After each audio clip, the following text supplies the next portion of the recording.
Hello everyone, I'm Gary York, corruptionbehindbars.com. Thank you for watching my YouTube channel today. And listen, if you like this video or any of my other videos, please subscribe and hit the follow button or hit the bell to follow me to get notified of my videos.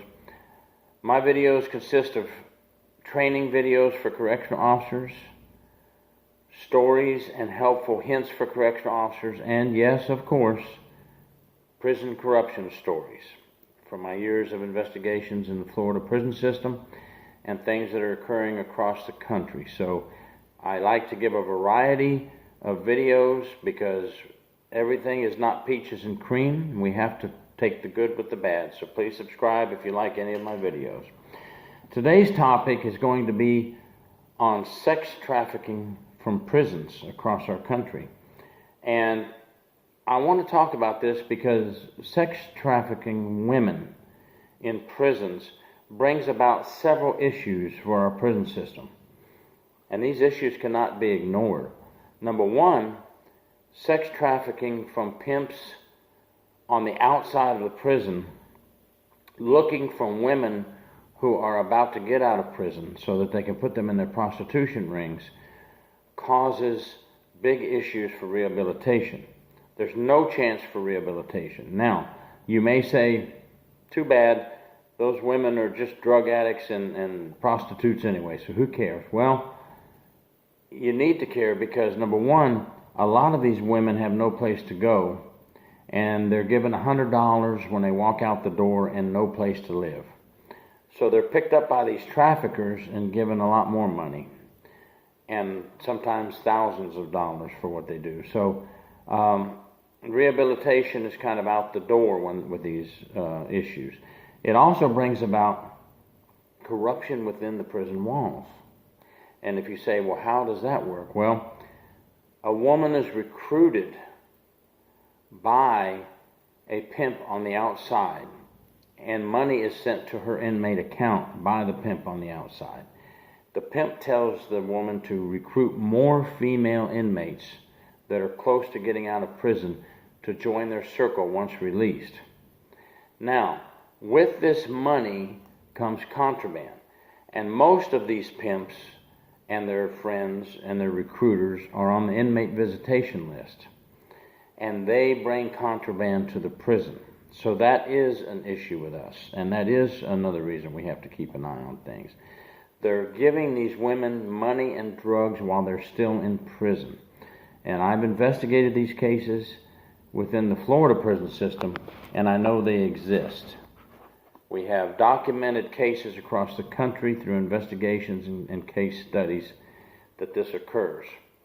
The third reason we need to be concerned with sex trafficking of these women in prisons is the fact that once in a while we have a correctional officer cross the line and get involved with the sex trafficking.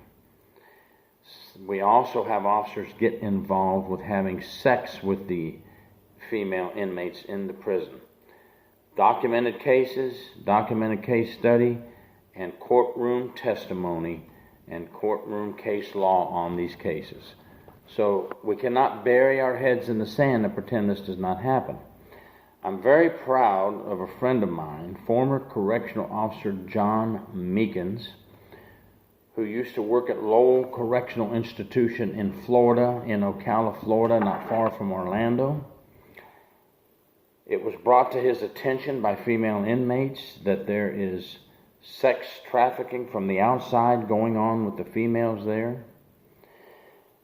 When John reported these issues to his superiors, he was pretty much brushed off, ignored, and the allegations were just kind of pushed to the side. And I know from experience that a lot of prison administrators that I have dealt with don't want to hear things like this. They're like, this isn't going on in my prison. For example, I've talked to wardens over the years, and most of the wardens are great to work with, and they want to stop the crime in the prison. But I've had wardens say, Inspector York, I don't have a drug problem in my prison. There's no drugs going on. And then we finish the investigation and present the warden not only with drugs, not only with telephone calls to the outside, but with an officer who was placed under arrest in their prison who was smuggling drugs in, or a visitor who was smuggling drugs in their prison. Don't bury your head in the sand when an allegation comes to you. I just don't understand it. It would seem to me that when people like Officer Meekins approach you and say, we have a problem, that you would be thankful and say, thank you, we're going to check this out, we're going to take care of this problem, we're going to find out if we really have it, and we're going to handle the problem. Now, that's what I would do if I was a warden, because I want to get rid of the problem. I don't want to have the problem in my prison. Not all are that way, and I'm not saying they're all that way. I've had many wardens tell me, go get them. Go find out if this is true, please, and get them out of my prison. And that's what we want to hear. We don't want to be turned away. Officer Meekins was recently interviewed, and the Guardian News did a great article and video with Officer Meekins and the situation at Lowell Correctional Institution with female inmates being recruited. He was in the video. He traveled outside and actually saw the location of a pimp named Richard Rawls, who was arrested, and he describes in the video what happens with these female inmates and how they're recruited. And Richard Rawls was arrested for using inmates from Lowell Correctional Institution for his prostitution ring after they were released from prison.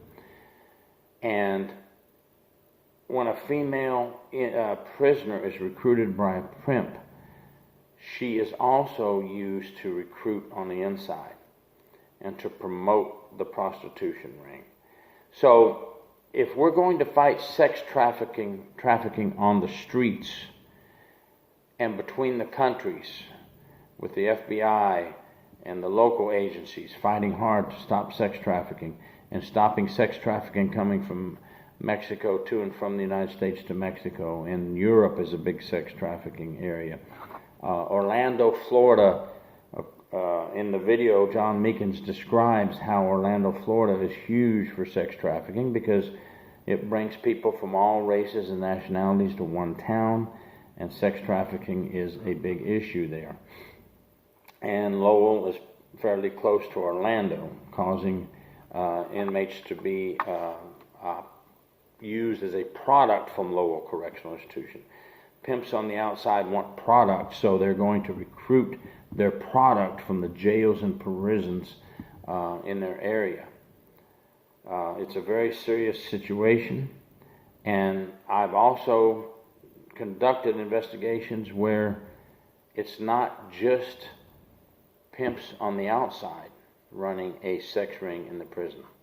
We have had prison staff members have females who are gang affiliated recruited to become correctional officers. Now, these females, of course, have no criminal background.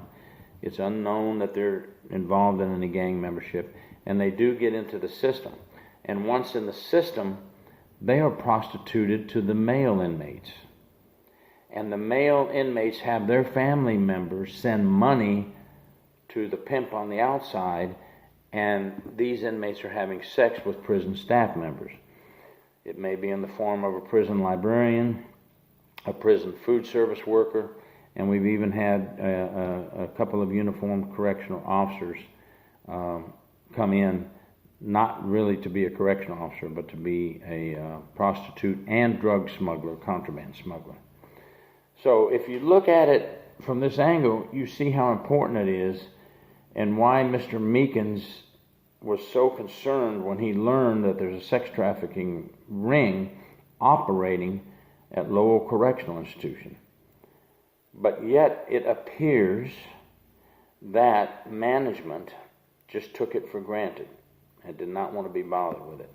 But I would love to hear from the managements what they have to say about it, what they're going to do about it now, because now that this video and news release is out with Mr. Meekins and with Lowell Correctional Institution, now the Department of Corrections is saying we're going to take care of this, we're working on it, we're changing some rules, we're changing some ways of doing things. Well, I hate to say it, but Noah built the ark before it rained. Why can't we do the same? Why can't we stop these things before they have to reach the level that they're at, and the media has to take care of the issue to get things rolling? Wouldn't you rather handle the issue yourself than let the media handle it? Wouldn't it make you look like a much more respected agency that you handled the business yourself? Contraband is being smuggled in by pimps who are on the visitation list. Contraband is being smuggled in by officers who have taken the dark side and crossed the line, and they're being paid by the pimps to smuggle contraband into the women. They would love to have the inmates on drugs already before they step out of the prison walls, so that all they have to do is hand them some money and some drugs to continue their habit. If the female inmates can already be using drugs before they step out of the prison walls, this helps the pimps. And I've seen it happen during my investigations. And I want to say that officers, sex trafficking, and getting involved with pimps need to be prosecuted at the highest level. Also, any prison staff member who decides to help pimps on the outside needs to be prosecuted at the highest level, and they need to serve some time for aiding and assisting these pimps who are recruiting and sex trafficking from our prisons and jails. So please, with that said, we have several reasons to be concerned about sex trafficking in our prison system, and there is no chance for rehabilitation of these women. And believe me, some of them may not be able to be rehabilitated. That's true. That's true. But what about the ones that can be rehabilitated, that can change their life? We have to think about it. If we can save 3 women out of 10 to turn their life around, get out of prison, and become a good citizen, that's well worth it. That is well worth the trouble of fighting sex trafficking. So please, if you have any issues, any knowledge of a sex trafficker on the street using women from the prison and jails, please report it to your local authorities and help us fight the sex trafficking in our prison system. Thank you very much. I'm Gary York, corruptionbehindbars.com. You can get on my Facebook page also, corruptionbehindbars.com, or subscribe to my YouTube. Put your comments on here, for me, against me. You don't like what I said, you like what I said, but if we don't start talking about this issue and sharing this issue around, it's never going to be fixed. Thank you for your attention in this matter and watching my YouTube. Have a great 4th of July.